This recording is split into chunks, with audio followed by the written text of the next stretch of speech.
My dad's voice bounced off the shotgun walls of our New Orleans house as he heaved my suitcase down the front steps.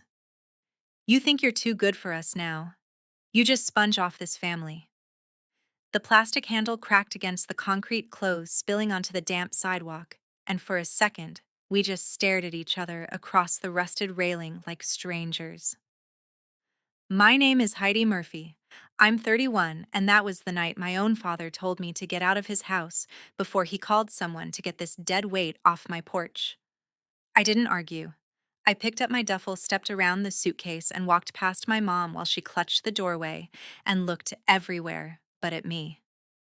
If you've ever had a blow up like that with your family, or you're watching from somewhere that stopped feeling safe a long time ago, tell me in the comments what you would have done, because the part that came after he threw me out is where everything really flipped.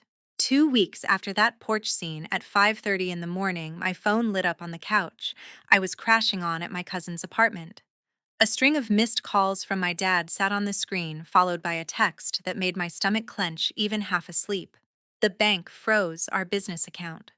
What did you do? Call me now. I watched the typing bubbles appear and disappear like he wanted to say more, but didn't want a record of it. I knew exactly which account he meant, the one I had quietly kept breathing for years with emergency deposits and automatic payments from my own company. Instead of calling back, I typed 8 words and hit send before I could soften them. Ask your dead weight. You told her to leave. He didn't answer, but that message was the match tossed onto a pile of dry years.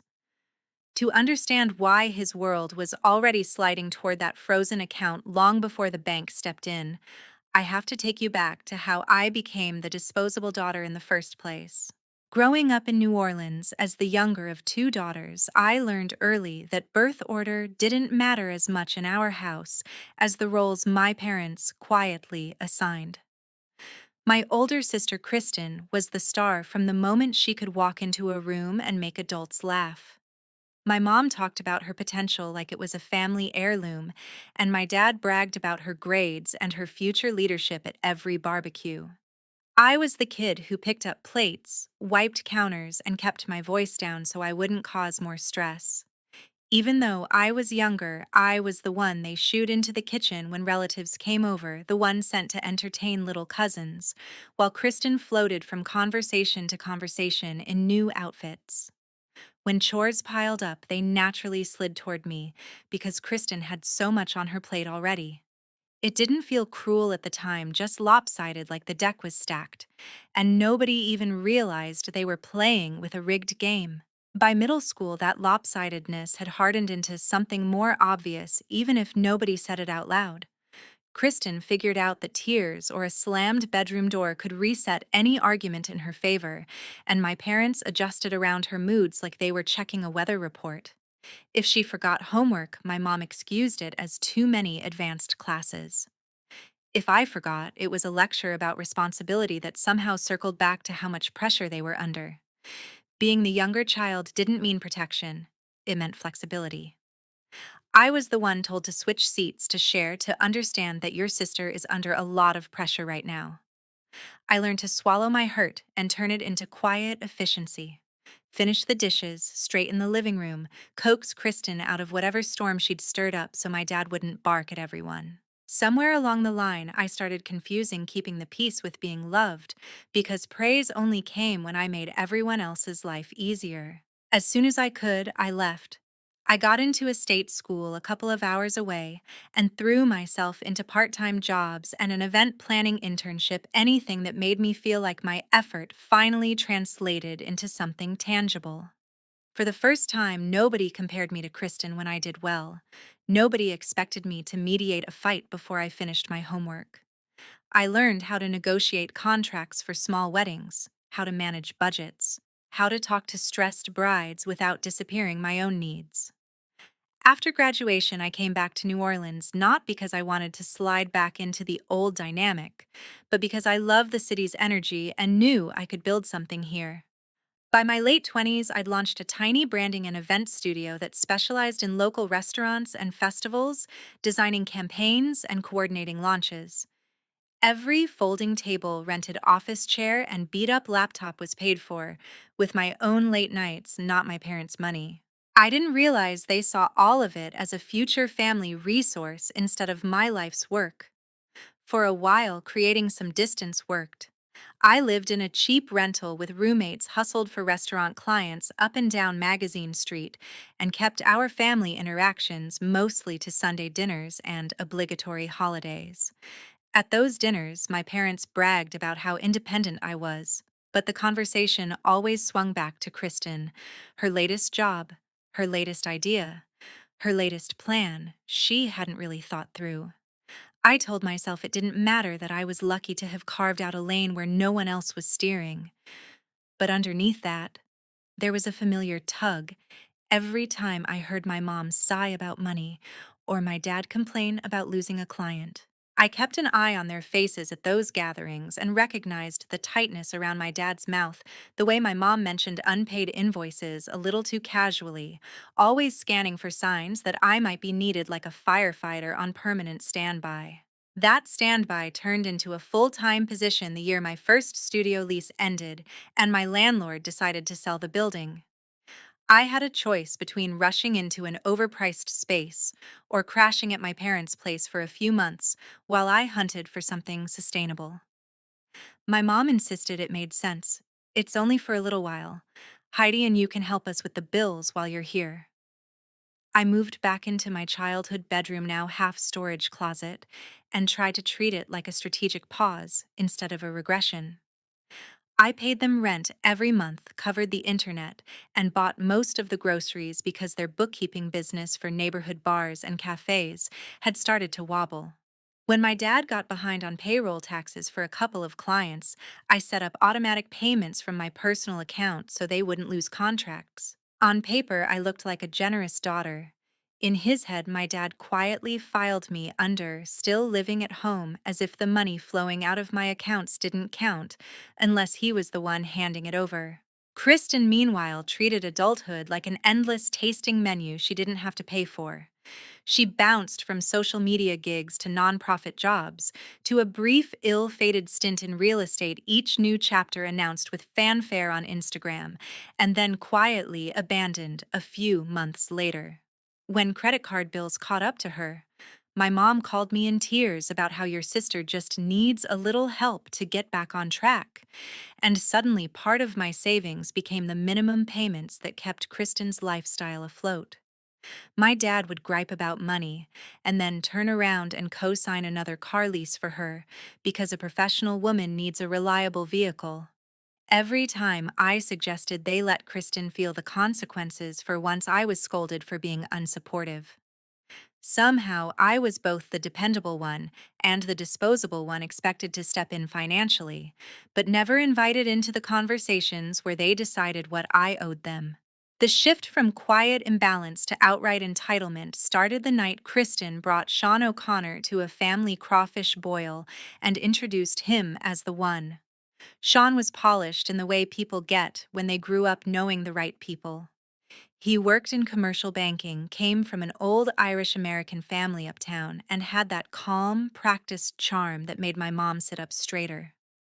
The moment I heard his last name, I watched my dad's eyes flicker. He knew the O'Connors owned property, sat on museum boards, moved in circles my parents had always hovered outside of. When Kristen flashed her engagement ring a few months later, my parents reacted like someone had handed them an invitation to a different life. Suddenly, every conversation in the house revolved around the wedding, about impressing Sean's mother, Maureen, and proving that the Murphys were just as stable and respectable. Underneath all the excitement, I could feel something new forming, an expectation that my hard-won stability was about to become their favorite bargaining chip. It started small, like most bad ideas do. My mom came by my studio, walking through with that assessing gaze she used on other people's houses during home tours. "This is nice, honey," she said, running her hand along the conference table. "You know, Kristen has always dreamed about doing something in events, too. Maybe you could fold her in and give her a corner of this." A few weeks later, my dad mentioned over dinner that Sean had been talking about buying an old warehouse, and turning it into a chic reception space, something they could market to the kind of clients I already worked with. It would be perfect, he said, like the decision was obvious. You have the contacts, Kristen has the personality. Sean understands the numbers. The bank could extend a loan if you guarantee a chunk and commit your clients. Family, working together. When I asked how much of a chunk he meant, he casually floated around $150,000 like it was a favor I should be flattered to be asked for. I laughed at first because the number was so far beyond anything I was comfortable staking my company on, especially for a sister who treated commitments like outfits.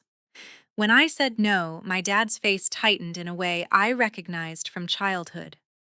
We're not asking you to give it away, he said. You'd still have a share.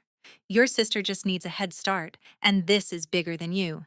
It's about the family. My mom chimed in about how Maureen was so impressed that I ran my own business and how this would prove that the Murphys could play at that level.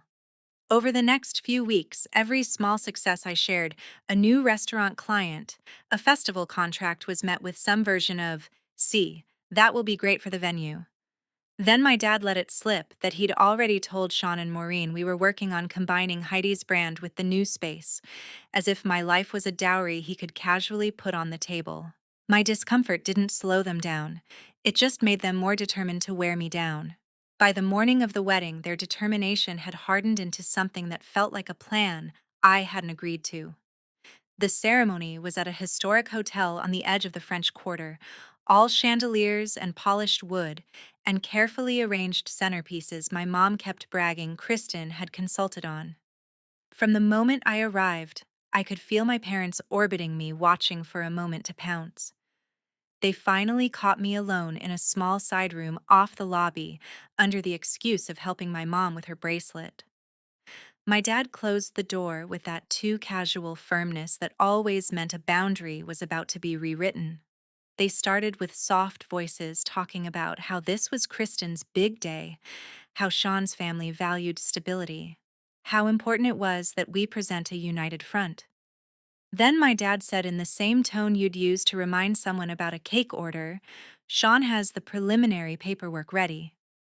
After the reception, we'll all come back in here, and you'll sign the guarantee so he can finalize the loan Monday. It's the least you can do as maid of honor.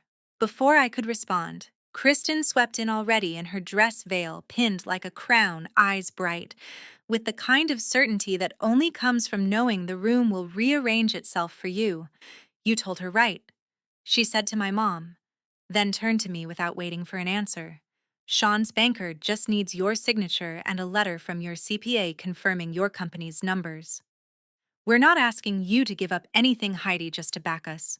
You'll finally be part of something that matters. Hearing my own work reduced to a supporting role in her narrative flipped a switch I didn't know I still had. I told her I wasn't signing, that putting my studio and my future on the line for their dream venue wasn't happening, not that night and not later.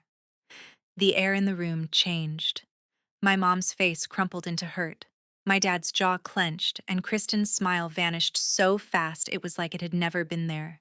You're kidding, she said flatly, like I'd just announced a tasteless joke. What followed felt painfully familiar and totally new at the same time. My mom launched into a monologue about sacrifice, about all the nights she'd sat up with me when I was sick, as if bedtime stories were collateral for a six-figure loan. My dad reminded me that I was living under their roof again and that successful people don't forget where they came from. Kristen accused me of being jealous, of hating that for once something was about her. I stood there in my bridesmaid dress listening to the three of them talk about my life, like it was a tool they deserved to use, and something sharp settled into place inside me. I repeated that my answer was no, that I would celebrate her without signing anything, and that if they wanted to pitch the venue, they could do it without my name on the paperwork. Kristen stepped closer, eyes glassy, and hissed, "You are ruining my wedding." When I didn't flinch, she lifted her hand and slapped me across the face so hard my head knocked lightly against the wall behind me. The sting was sharp, but weirdly clarifying, like someone had snapped the last frayed thread holding the old version of me in place. I didn't cry or yell. I pressed my fingers lightly to my cheek, straightened my dress, and told them I was leaving. My mom gasped. My dad sputtered something about not making a scene, and Kristen shouted that I was selfish, but none of it reached me in the same way anymore. I walked out of that side room through the lobby and into the thick summer air without saying goodbye to anyone. In the rideshare home phone buzzing in my lap, I opened a group chat that included my cousin Liam and his wife Fiona, a couple of aunts, and two close friends who had watched my family dynamics for years. I typed out exactly what had happened, no adjectives, no editorializing how they demanded I guarantee around $150,000 for Kristen's dream venue, how she'd hit me when I refused, how my parents had sided with her. That night, back in my small childhood bedroom at my parents' house, I logged into my banking apps and started quietly shutting the faucets off. For the first time, I let myself look plainly at the web I'd built to keep them from collapsing. I canceled the automatic payments that had been covering my parents' payroll taxes and minimum amounts on Kristen's store cards. I moved the remaining balance from a joint savings account, one my dad had insisted we open for emergencies, into an account solely in my name, and told the bank representative in very careful language that I no longer authorized anyone else to move funds connected to my business. I gave her a brief outline of the situation, enough that she put a note on my file about potential undue pressure. Then I emailed my parents a short message that I loved them, but I would no longer be financially involved in their decisions and that any further requests about money would go unanswered. Finally, I set my phone face down on the nightstand and watched the notifications from Liam and Fiona roll in. First stunned questions, then full throated support, and from Fiona, a sentence that lodged in my chest: "You don't have to keep burning for people who won't even stand in the smoke." I didn't plan what happened next. I just stopped hiding the truth, and other people handled the rest. Liam forwarded my message to a couple of cousins who lived closer to my parents, and to an uncle who served on the same community board as Maureen O'Connor. The story moved through that uptown ecosystem faster than I ever could have managed on purpose. By the time Maureen heard it, stripped of my family's usual excuses and framed as what it was, an attempt to pressure the younger daughter into risking her livelihood and then hitting her when she refused, she was livid not at me, but at Kristen and my parents for dragging her son into their mess. The introduction she'd promised Sean at the bank quietly evaporated. A promotion he'd been circling was suddenly paused because his managers weren't excited about someone tied to a family scandal representing their brand. That arts nonprofit he'd been courting backed away from adding him to their board. Kristen, whose social life ran on carefully filtered photos, suddenly found group chats going silent and old party friends choosing distance over drama. For my parents, the fallout was slower, but even more unforgiving. Without my quiet deposit smoothing over their bookkeeping mistakes, late notices from the IRS landed smack in the middle of their already thin margins. Two of the restaurants they handled payroll for got hit with penalty letters, and realizing my dad had been scrambling behind the scenes, pulled their business within a month. Word spread through the tight restaurant community. Suddenly, the Murphys were no longer the safe, affordable option, but the couple who couldn't keep their own house in order. At the same time, the joint savings account I'd drained had been their unofficial overdraft protection for years. Once it was gone, and the bank saw a flurry of declined automatic transfers on top of the note about pressure, I'd left the fraud department flagged their main business account for review. That investigation crawled along in the background, asking for documentation, freezing small batches of funds, setting the stage for the full-on freeze that would land after my dad finally pushed me out. The tension inside the house thickened as the money problems got harder to disguise. My parents started snapping at each other over tiny things: the mail, the thermostat, how loudly the TV was playing, while carefully avoiding the fact that the bills piling on the counter had my dad's name on them, not mine. At dinner, my mom would make pointed comments about family loyalty and how some people just walk away when things get tough while sliding me the bowl of rice like a peace offering she hadn't actually earned. Kristen dropped by less often when she realized the house no longer felt like a stage for her engagement story. But when she did, she'd roll her eyes at the tension and ask whether I'd come to my senses yet about the venue. I stopped answering her at all. I was still sleeping in that childhood room, still folding towels in their laundry room, but inside, I had already stepped back. I was just waiting to see which would collapse first, the bookkeeping business or my dad's patience. It turned out to be his patience. One humid evening, about a month after the wedding, he came home from a meeting with yet another angry restaurant owner, face flushed and jaw clenched. I was in the living room finishing revisions on a festival proposal when he launched into a rant about ungrateful clients and people who don't respect hard work. Somehow, within a few minutes, the target shifted from his customers to me. "Since you pulled your little stunt, everything has gone to hell," he snapped. When I reminded him I'd only stopped paying their bills, not created them, something in his expression hardened. He disappeared down the hall, and I heard the scrape of my suitcase being dragged out of the closet. A minute later, he was on the porch hurling my things down the steps and shouting that if I wasn't going to act like family, I didn't get to live under his roof. That was the scene I told you about at the beginning, the night I walked past my mom and left without asking where I was supposed to go. Liam and Fiona didn't hesitate. They told me to bring whatever I could carry and crashed on the couch while I took their guest room. For the first time, I woke up in a house where people were actually glad I was there. Over the next few days, I filed a change of address form, had my studio mail redirected, and made sure every account my parents had ever been attached to was fully locked down. By then, the bank's fraud review on their business account was in full swing, and my withdrawals from the joint savings combined with their overdrafts and missing paperwork were starting to look less like rough patches and more like a pattern. 2 weeks after my dad threw me out, that pattern finally caught up with them. The bank froze the account while they tried to sort out whether client funds, tax payments, and personal expenses had all been tangled together.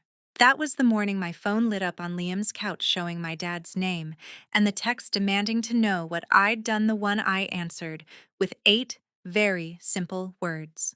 I didn't pick up when he called again. I didn't respond when my mom tried a softer approach a few hours later, talking about how we can fix this if you just help us explain. There was nothing to explain that the bank's auditors weren't already seeing in black and white statements. When the freeze stayed in place, 2 more restaurants walked, not willing to trust a bookkeeper who couldn't access his own business funds. My parents ended up shuttering their little office on St. Claude, selling the worn-out furniture and closing the door on the only steady income they'd ever really had. Sean and Kristen's reception space dream died quietly at the same time. No bank was going to approve a shiny new loan attached to a family under scrutiny and a groom whose last promotion had been put on hold. The warehouse Sean had his eye on went to another buyer, and nobody bothered to ask if I wanted in on whatever they planned next. For the first time, their plans moved on without assuming I'd catch them when they tripped. The longer-term consequences were even sharper.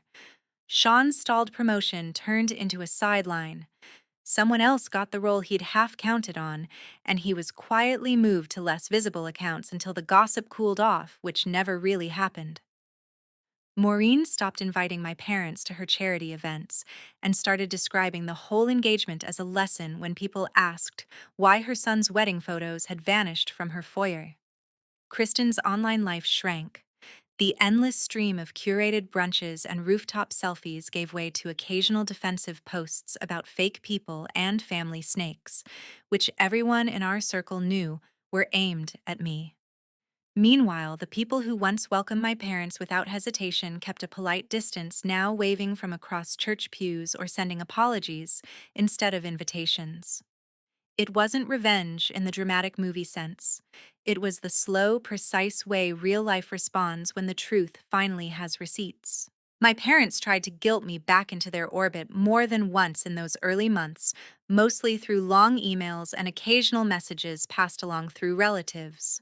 They talked about the good years, about how family should stick together no matter what, as if I had walked away for fun instead of survival. Each time I reread my own memories in the light of who they were now, people willing to risk my future for Kristen's convenience. People who watched their older daughter hit their younger one at her own wedding and still asked the younger to apologize. I blocked new numbers, told Liam and Fiona I didn't want updates anymore, and asked extended family not to give anyone my address. It wasn't about punishing them. It was about finally accepting that being available to them meant being available for harm. I could either keep being the emergency fund they resented or be a person with a life of her own. I chose the second option and didn't look back. In the months since, my life has been quieter and fuller than anything I ever built by twisting myself to fit their expectations. Liam and Fiona had me over for Sunday gumbo until it simply felt like home, and they were the first to book my studio when Fiona's shop needed a rebrand. From there, clients came through people who actually respected me instead of through family obligations, and I signed a lease on a small apartment in mid-city with crooked floors and good light. I furnished it slowly with pieces that felt like me, not like something I owed anyone. I blocked my parents and Kristen on everything, told my lawyer to ignore any requests they tried to send through my business, and stopped checking relatives' pages for glimpses of their lives. I don't forgive them or wish them well. I just accept that they showed me exactly who they are. What I learned is simple: you cannot save people who are committed to twisting you into their safety net. Your boundaries are not betrayal, they are proof you finally believe your own life matters. If any of this feels familiar, don't wait as long as I did. Protect yourself, choose your own peace, and tell me in the comments what you would do in my place.